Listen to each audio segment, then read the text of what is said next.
Ouais. Le Cameroun. Cameroun. À présent, et comment ne pas parler du Eto'o Circus, Mais vraiment. si je puis dire.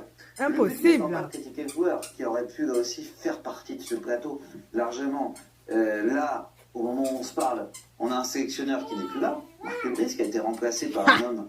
Alors, officiellement, il est là. C'est parce que là aussi, la sélection. Ouais, ça part. Il a été nommé par. Bon, mais ça part, on voit aussi qui va être là. Donc, effectivement, aujourd'hui, le ministère des Sports n'a pas remercié, à l'heure où l'on enregistre, n'a pas remercié Marc Brice. C'est Samuel Eto'o qui l'a remercié. Sauf que Samuel Eto'o, il n'a pas de poids sur le pouvoir, sur le contrat. C'est très compliqué, pareil.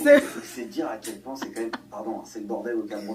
On va pas se mentir, de façon générale, ça se trouve, ça va évoluer entre l'enregistrement de cette émission et la diffusion de la capsule. Mais enfin, ça dit quoi de Samuel Eto'o?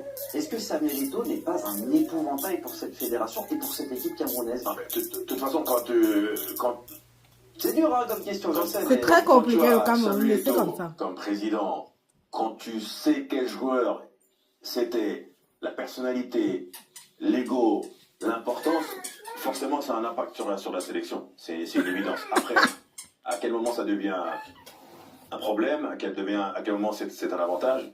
Toujours est-il que là, dans le timing, à l'heure où on se parle, c'est un peu du n'importe quoi. Mais Marc Brice l'a expliqué récemment, je crois, ces jours-ci. Il a expliqué, ça a toujours été conflictuel, de toute façon, quoi qu'il arrive. Non, on a vu des vidéos incroyables sur les réseaux sociaux. Exactement. Jamais dans les sélections de façon générale. Exactement. Et le paradoxe, c'est que vous venez de citer, c'est que comment ça se passe quand une fédération vire un sélectionneur alors qu'il est payé par le ministère des Sports?